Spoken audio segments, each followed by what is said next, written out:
Lovers Pentacle 5, Chapter 21, The Heirophant.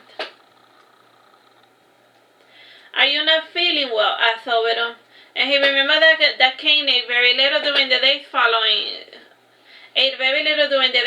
his assault. I'm fine, said Kain dryly. If you're fine, then you can eat a little more, said Oberon, slicing a piece of steak and placing it within Kain's salad bowl. Kain's mouth sized shyly before munching on the piece, and he got up to serve himself a little more. And once dinner was concluded, Kain served dessert. Jack was the first to speak. So, how long are you going to continue eating dinner that style? Asked Jack. Until Kain starts missing his grandpa, or so I wager, mused Oberon, resting his hands on his cheek. Not that I'm mine, and if you want to eat your meal in silence, then I won't bore you with my conversation. I particularly like the sound of your voice, so you should speak when you're in the mood. That goes the same for the rest of you, said Kain, looking at his grandma and his father. Lysandra has been asking me when you're going to move out, said Jack before taking a bite from his cheesecake. Honestly, son, why haven't you told her that this is not your house? Asked Esther. A house is a status symbol, Mom, and women are allowed to live with their mothers, but men are not allowed to be poor, said Jack before taking a few more bites. Are you in love with her? Asked Kain.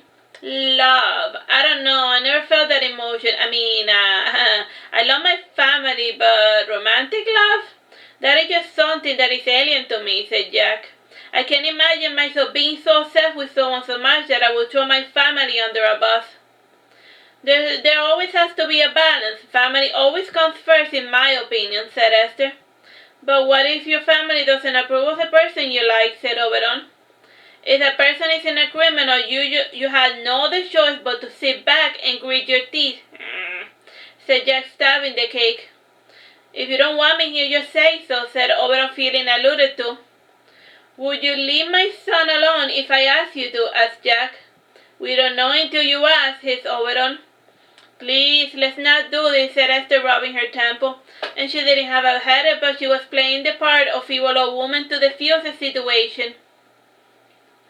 I'm sorry, Mom, said Jack, shrinking into his seat. Apologize to Oberon as well, ordered Esther. I am sorry, Oberon, said Jack between his teeth. I'm sorry. Just FYI, what do I have to do for you to approve of our relationship? Asked Oberon. All you have to do is love my son, said Jack. And what do I have to do for you to perceive that I am loving your son? Asked Oberon. Enough, this is a stupid argument, said Kain, ending the conversation for good. With dinner concluded, Kain sat down to watch telenovelas, and during the commercials he would test Karina. And while Kain was busy as those, Oberon would go to the porch to practice his clown act. He couldn't practice his jump and flips, but he could perfect his magic tricks. Kain had his video games, and he had his little hobby. After 10, Kain handed the controller to his grandmother for her to watch the news, and he went to the bedroom to prepare himself to mate. They didn't always mate, but it happened so often that it was better to be ready than to be caught by surprise. A curious Oberon peeked to the window to see how Kain prepared himself, and the first thing that Kain did was shower, and then he stretched his elegant limbs before getting into the yoga meditation position. And he then lay down on the bed to stare at a photo while seeking sad thoughts. And if the photo had a frame, it meant that he was thinking of his grandpa. And if he was looking at his cell phone, he was probably looking at Eugenia or Karina. Oberon pressed his face against the glass before making faces, and Kain laughed when he noticed Oberon. And Oberon ran to the bedroom, and the success of his goofiness had put him in the right mood. He pounced on Kain without much preambles, and when it came time for the climax, his hand reached for the nightstand, and he frowned when he felt to fight protection. I told you to buy new ones today, said Kain. I forgot. Next time write me a note, said Oberon. I did write you a note on your cell phone, said Kain, showing Oberon the message he sent. Oh, buy preservatives, said the note. Oh, that's what you meant when you told me to get preservatives, said Oberon, face-palming himself. And what do you call them, Dad? 'Cause that is what they're called, said Kain. Maybe like 50 years ago, but in the modern times, preservatives are called condoms, corrected Oberon. Oh, well, I guess you can use my hand, said Kain, sitting up. Or we can just not use preservatives. I trust you, said Oberon. Don't you trust me? I trust you, but you slept with Arden less than 2 months ago, and well, as you just proved, when you get hot in the head, you don't mind taking unnecessary risks, said Kain, averting his gaze, and he didn't trust Oberon. Oberon was about to protest, but when he realized that Kain was aware that he had slept with Arden on the night he had terminated the relationship. It is fine, you had broken up with me, so it doesn't count as cheating, said Kain dryly. Did Arden tell you? Asked Oberon.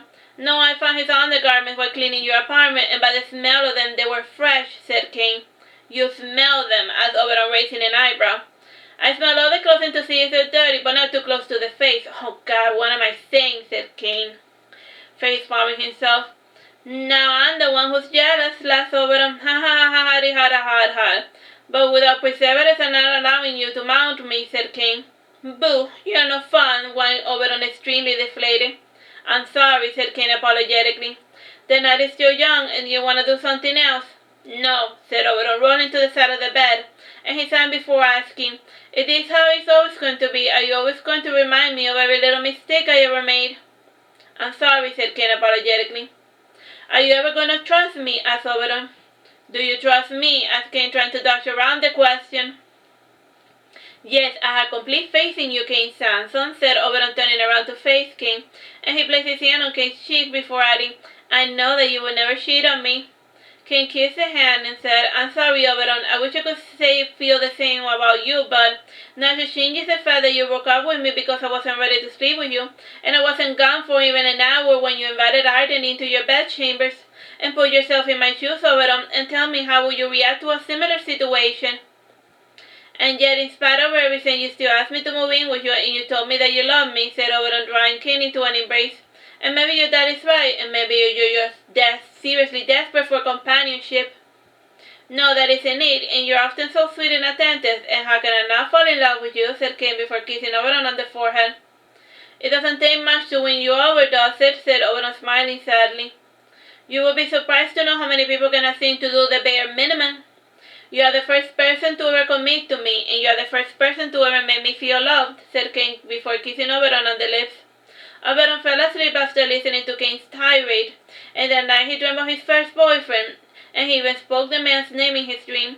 Kain, who was a light sleeper, heard Oberon declaring his love to a man named Sean, and the following morning came, and while having breakfast, Oberon noticed that Kain's eyes were puffy, and it was obvious that he had been crying again.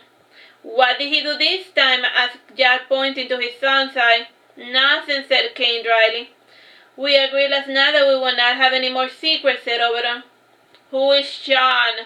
Asked Kain. Nobody, lied Oberon, regretting that stupid promise. Did Natasha tell you about him? No, but last night you spoke his name, and you even told him that you love him, said Kain bitterly. Sean was my first boyfriend, and we dated for 3 years, and I sometimes feel something for him once in a blue moon. In the same way that you bring up Eugenia every other Tuesday, said Oberon dryly. Why did you two break up? Asked Jack, pretending to be interested. My father found us in the bed together, and Sean lied and said that it was a one-time thing, and that was the end of our relationship, said Oberon. And this was the abridged version, and he had tried to get back with Sean, but the man gave him some money to go away. Kain gave a comforting hug to his boyfriend, and Oberon smiled sadly before kissing Kain on the cheek. At least Kain hadn't kept his relationship a secret. The couple went their separate ways to work, and on the drive there, Oberon realized that Kain didn't talk about work anymore. And when he mentioned this to Eugenia, she suggested that he should go there to shake things out. And how am I going to get inside? Asked Oberon. That's easy. I will print this big fat check donation, and they always let rich donors go wherever they feel like, said Eugenia, giving a sly smile. How about if we do something a little less expensive, suggested Dorothy. Donuts. Let's bring them a bunch of donuts. And what if they just take the donuts and don't let me inside? Asked Oberon. Good point, said Dorothy, overthinking the matter. You could try a pint of honesty, mused Eunice, and just tell them that your wife recently started working there, and since she has spoken about her job and she looks unhappy, you are naturally worried about her, so you came in there to see how her co-workers are treating her. But Kain isn't a woman, said Oberon.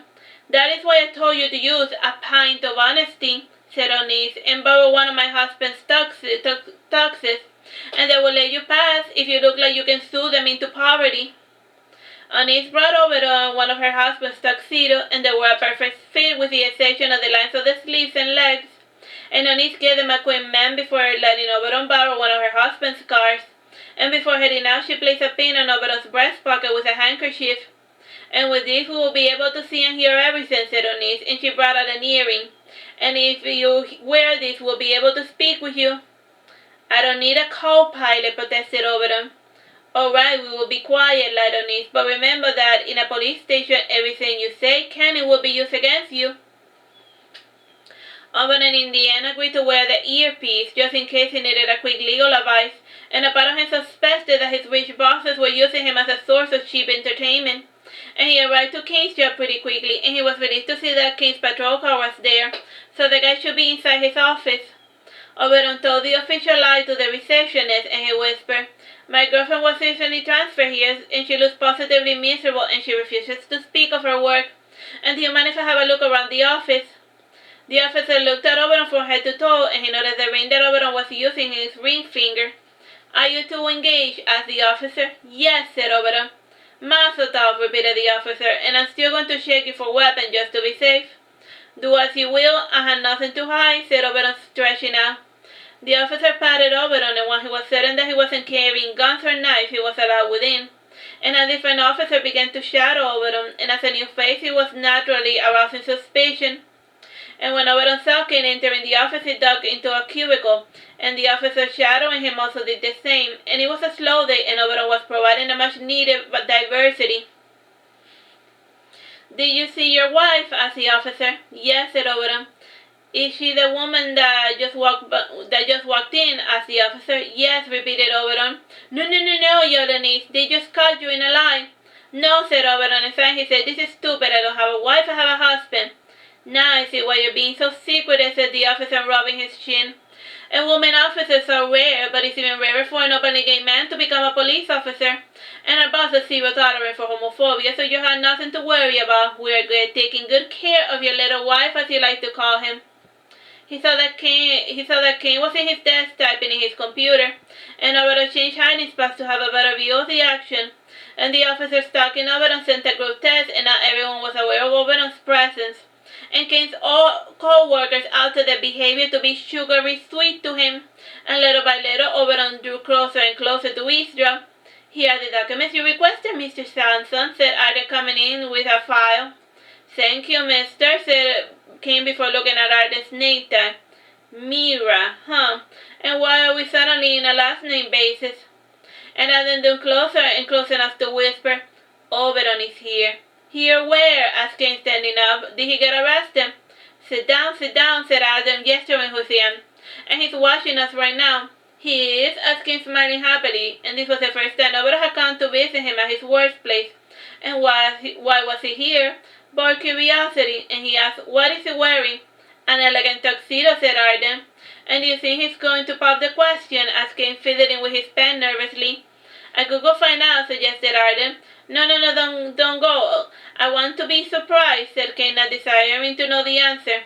And he gave a deep sigh before opening his file to resume his work. And Oberon had failed to overhear the conversation, and from where he hid, it looked to him that Arden and Kain were rather cozy. And this made sense considering that they worked together. And 2 hours rolled by with Oberon watching Kain's work routine. If he wasn't typing on the computer, he was fixing a co-worker's laptop, or he would hack into a computer belonging to a perp. And the only break in the routine was when he was asked to do a wanted poster based on a witness description. That's the end of that chapter. Bye-bye.